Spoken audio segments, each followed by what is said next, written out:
Good morning, everybody. Thank you very much for joining me today on Untold Evidence. Our journey starts in October 2023. Over 2 days, federal law enforcement officers watched an orange orb hang in the sky and then do something that does not appear in any weather report. Smaller red orbs peeled off it in a steady sequence.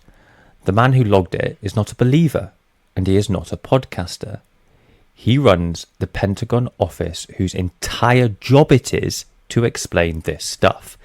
His name is John Kosolski. And in a report dated on the 5th of June 2026, he wrote that 40% of the cases his office has examined have no reasonable explanation at all. And it came out buried within the single biggest release of government UFO files we have seen yet. And almost nobody has actually read what is in it. So that's what we're going to do today. No hype, just what the document says, what they don't say, and exactly where the line sits between hard evidence and educated guesswork. As ever, I'm going to label every tier as we go, so you always know whether you're looking at a fact, an interpretation, or a theory. So here is what landed on the 12th of June. The Pentagon released its third batch of UFO files in 5 weeks. We're getting a good steady stream. 53 documents, 10 images, 6 videos, and for the very first time, 3 audio recordings from NASA. The whole program has a name most people skip over. We've said it before, we've mentioned it, it's called PURSUE. That stands for the Presidential Unsealing and Reporting System for UAP Encounters. It began on the 8th of May this year. The second batch followed on the 22nd of May. The third drop is the release that experts are calling the most interesting, and there are 2 clear reasons why. Reason 1, this is the first release to include records that came directly from the FBI. And reason 2, it is the first release to include a formal intelligence community assessment of a single specific incident. That is the part that matters. An intelligence community assessment is not a tip line. It is the same category of document that the agencies produce on foreign weapon programs and hostile drone activity. They produced exactly that kind of document for a UFO sighting. That, by my book, is Tier 1. It is on the record, and it changes the weight of everything. Now, to understand why that is a big deal, think about what an intelligence community assessment normally covers. It is the same format the agencies used to assess Russian interference in the 2017 election. It is the same format reserved for serious questioning of national security. The intelligence community does not produce these casually, and it does not produce them at all for something it believes to be nothing. Applying the machinery to a single orb sighting is a category shift, and it happened quietly inside a Friday file dump with barely a headline attached to it. Now there is another quiet signal worth naming too. Each trench has carried fewer redactions than the last. The first was heavily blacked out. The third batch has pages that are almost all clean, and you can read a steadily loosening grip as a growing confidence or growing pressure. Either way, the trend itself is a piece of evidence, one we are probably grateful for. To see how far this has come, look at where we started. The very first PURSUE release reached all the way back to 1944 and 45 and included military records, witness accounts, and even astronaut transcripts. So in 5 weeks, the government has gone from declassifying wartime papers to publishing a formal threat-style assessment of a sighting from 2023. That to me is a remarkable shift in a very short window, and it is worth keeping in view. The public appetite is not in doubt either. The government's own UFO website has been hit more than 1.7 billion times since May. To put that in perspective, that is the most traffic than most national news outlets pull across an entire year. There is no longer a fringe interest. It is among the most viewed things the United States government or anyone has ever published. Now let's get into the document themselves, because the detail is where this gets even stranger. Start with Colorado. In February 2022, near Colorado Springs, a former United States Army intelligence officer and 4 members of his unit walked out of their building at Fort Carson. It was late morning, around 11:25. The officer described it as a perfect bluebird sky, no clouds, low humidity, and about 50 degrees. And sitting in that clear sky was an object he could only describe as potato-shaped. He called it a creamy, whitish, apalescent colour. Somewhat translucent. He went on to say it had a light shimmer to it, and 5 trained men on a military installation in full daylight all reported the same thing.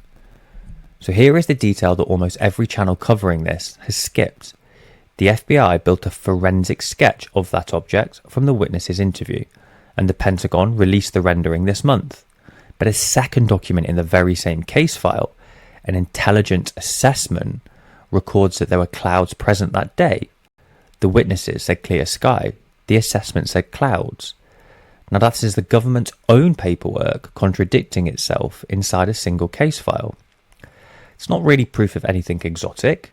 It is proof that even the official records cannot agree with itself on the basic weather. Now we've got to hold that because it cuts both ways, and we're going to come back to it. That rendering obviously raises its own questions. The Pentagon did not just release witness statements. It commissioned and then released artist impressions of these objects prepared this year. Now think about that. The same government that has spent 70 years dismissing this is now paying artists to visualize UFO sightings and putting the results on a public website. That is tier 1, it is a fact, and it is genuinely odd behaviour for an institution that supposedly has nothing to report. Next, the Kozlowski report. This is the headline document dated the 5th of June. It describes that October 2023 encounter by law enforcement across 2 days, an orange orb, described as the mother orb, appearing to launch smaller red orbs. And then the line that has travelled around the world. 40% of this phenomena that his officers looked at remains unresolved. No reasonable explanation.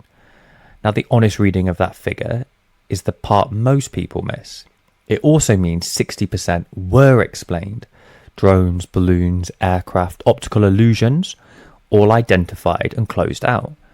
The direction is not claiming aliens. He is saying that after the mundane stuff is stripped away, roughly 4 in 10 cases still have nothing attached to them. That is measured, careful, frankly conservative statement for a man with every professional reason to round that number down. He did not round it down. This is tier 1. And then we come to the oldest live wire in the whole release, a CIA report from July 2008. A UFO over Harare International Airport in Zimbabwe. The object was disc-like with a hollow centre and a series of rotating lights on the underside. Witnesses said it appeared to give off beams. And here is the detail that tells you how serious it was taken. That report was transmitted to the White House Situation Room and across the intelligence community. The people who saw it did not know whether they were looking at a foreign government's reconnaissance device or something genuinely unexplainable. It put the area on high alert, and you've got to sit with that for a second. The Situation Room is where the president manages war. A UFO report reached that very room in 2008, and it was handled as a possible national security event. The newer material is just as active. The release includes field reports of orb sightings across the northeastern United States in 2025 and 2026, with video attached. This is showing the time span of all these events. It includes a 2024 FBI video of an orb, and it includes a standard FBI witness interview form, the kind they use for any serious case, documenting an orb sighting in the Northeast in 2026. That file is still partly redacted. So it's not just a dusty Cold War paper. These are open, recent, ongoing investigations. And the release reaches right back to the beginning all over again. It includes a United States Army study of flying saucers from 1949 and an FBI correspondence referral from the same year. So inside a single folder, you've got something from 1949 and 2026 sitting side by side. 77 years of the same institutions logging the same kind of reports and quietly filing it. The newer files also carry far fewer redactions than the earlier batches, and several pages had never been public in any form before. The releases are coming on a rolling basis, and the Department of Defense has confirmed more are due throughout the rest of 2026.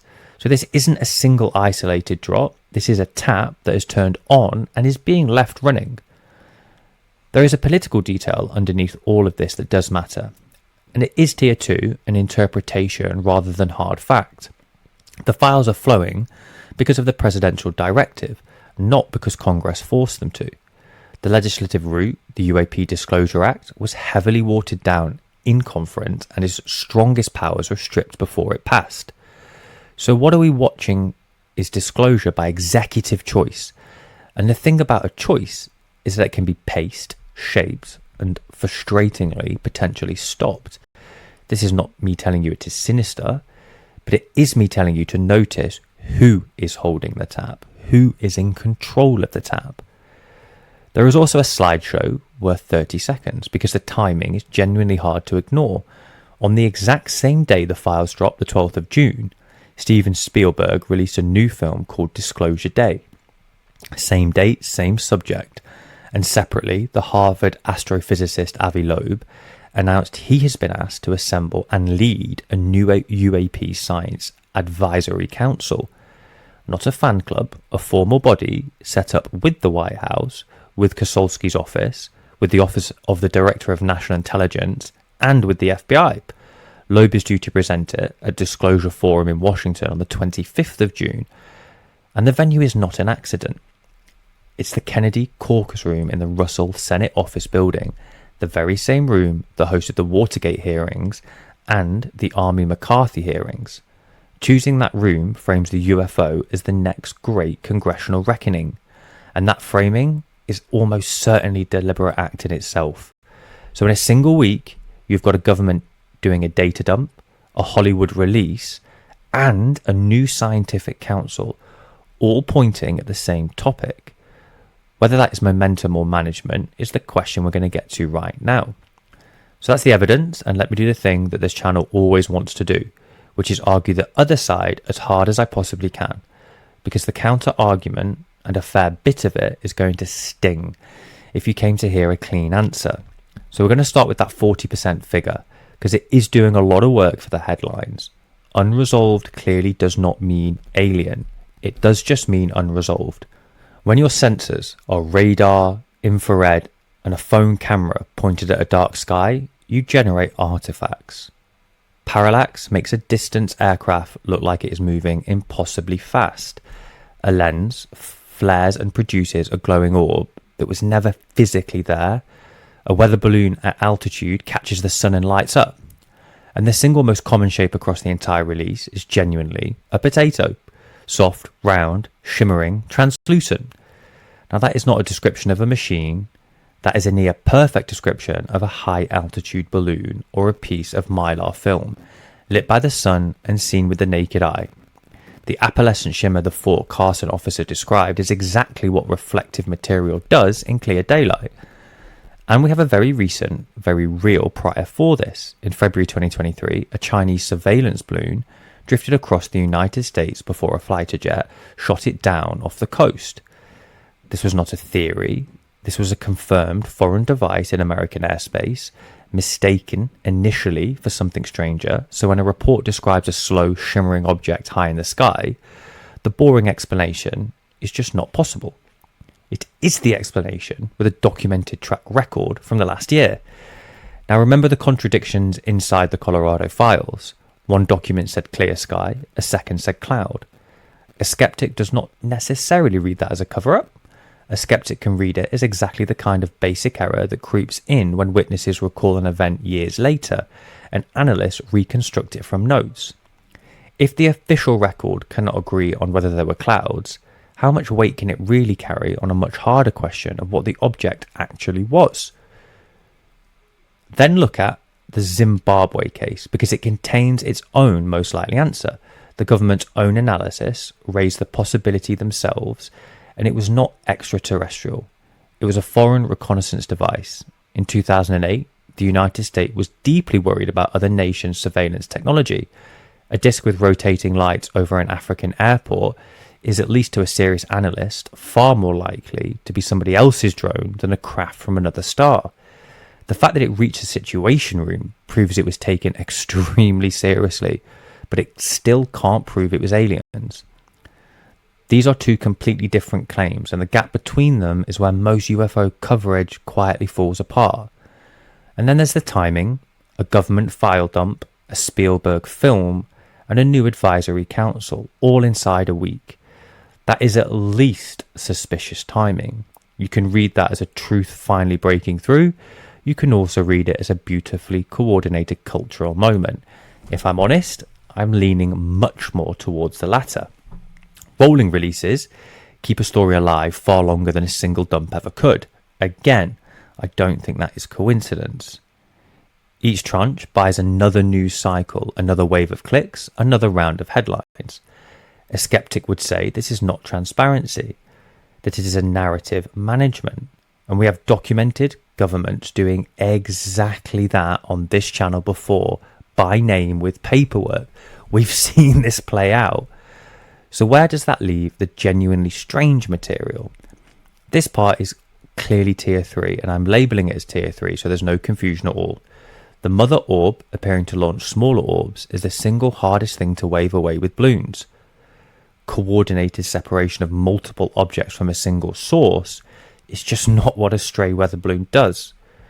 The interstellar probe idea that Loeb has argued for years, the notion that some smaller fraction of these are not from here at all, for the minute that's got to sit firmly in tier 3.